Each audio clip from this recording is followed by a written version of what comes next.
y'all? Welcome back to the Switch Podcast, man. I'm your host, Keywan Humphreys, and wow. Y'all see the title of the video, man. It happened again. This reminds me of the Boondocks clip. Again. The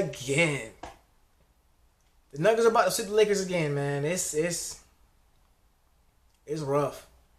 And I know y'all can hear it in my voice, man. I'm not sick. No, I'm a little sad. I'm not sad that the Lakers lost or that everybody gets swept.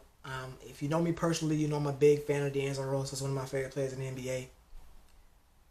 Man, he was terrible last night. And it's hard. It's hard to really show your face into group chats and stuff that watch basketball because they're like, oh, this your boy. This your man. 0 for 7 from 3, 0 for 6 from the field, 0 points. And then he has the audacity not to engage himself in the huddle late in the game because he got benched because of his play.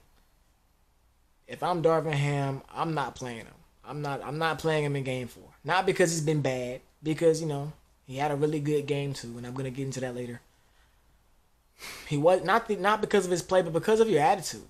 You're gonna pout like a little kid on the sideline because you're not playing good enough to play in this playoff game.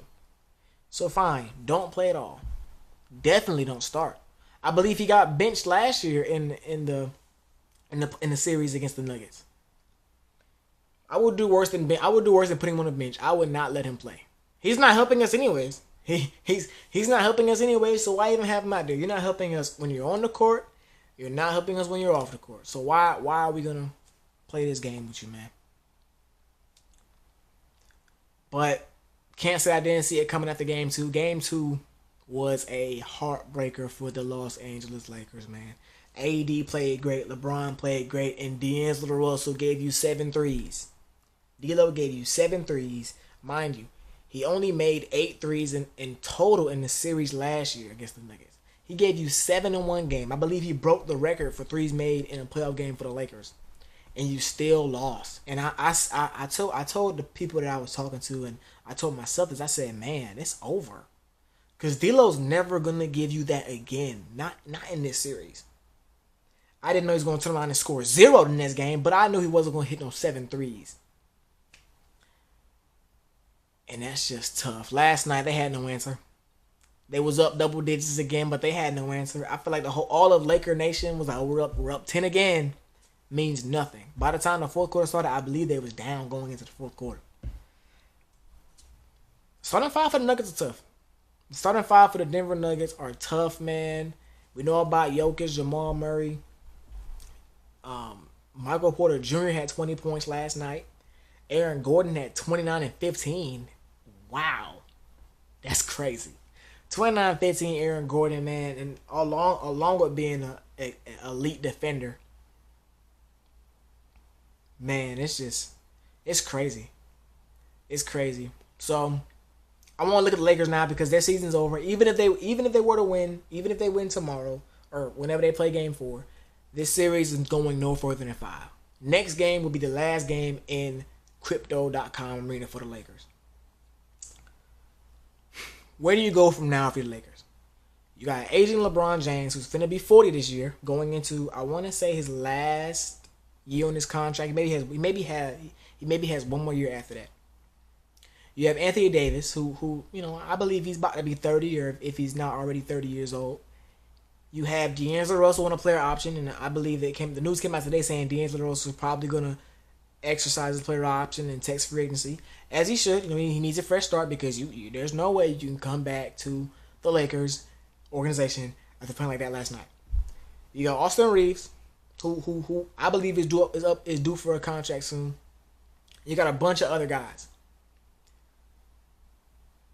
Looking at the future, LeBron James maybe has 1 or 2 more seasons after this.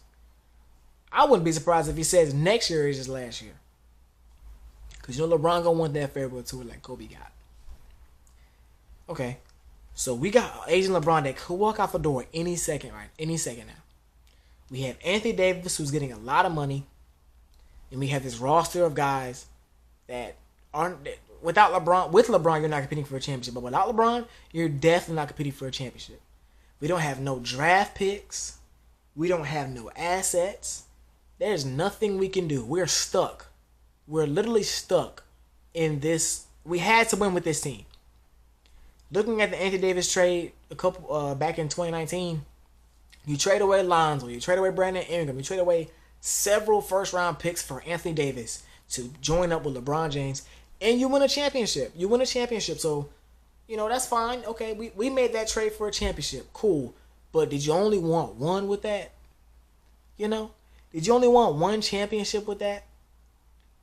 You had really that championship is the only thing that they have.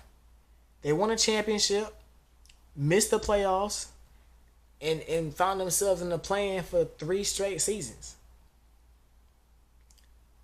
That's rough. So if I'm a Lakers, what do? When LeBron gone, AD gone too. When LeBron gone, AD gotta go too. Just because we have to prepare for our future. We don't want to be one of them teams with this one player that goes off for 30 every game and we're losing. And then that's different if you had your draft picks. The Lakers don't got no draft picks. Lakers have no draft picks. They have no future, essentially. So it's going to be interesting to see what the Lakers do in the future. Denver Nuggets, they're moving on to the next round. I spoke about it earlier in a previous video how they're my favorites to go back to back. Their top 5 are better than any top 5 in the NBA. They just fit perfectly together. Defensively, they're all one unit. Offensively, they're unstoppable. You got Jokic and Jamal Murray, the 1-5 pick and roll is unstoppable. If you help, we got Gordon in the dunker spot, and we got our 2 shooters, Caldwell Pope and Michael Porter Jr., ready to burn your eyes out.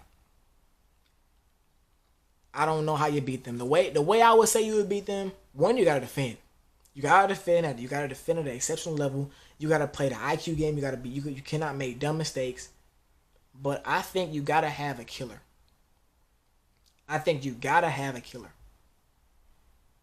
Looking at this Lakers series, the Lakers don't have a closer. And I know people are gonna say LeBron James had a crazy fourth quarter in game 2. Yes, LeBron James had 14 points in game 2 in fourth quarter of game 2. Yes, but that's not what I mean as in closing. Of course, we talk about the fourth quarter points, fourth quarter performance. LeBron played great in the fourth quarter. I will give him credit for that.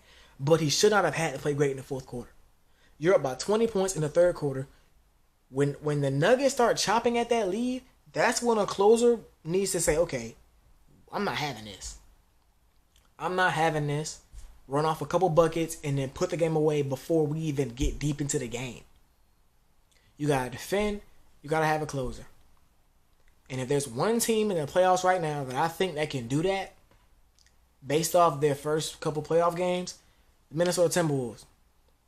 But I want to see what they do tonight against the Suns and Phoenix before I jump the gun and say that I like them, because that'll be a second round matchup. We get that matchup early. But that's all I got for y'all, man. Make sure y'all like, comment, subscribe, share with y'all folks. Comfort the Lakers fans. If you know Lakers fans, give them a hug. Tell them it's going to be all right. Also, tell them to get them brooms out. We out.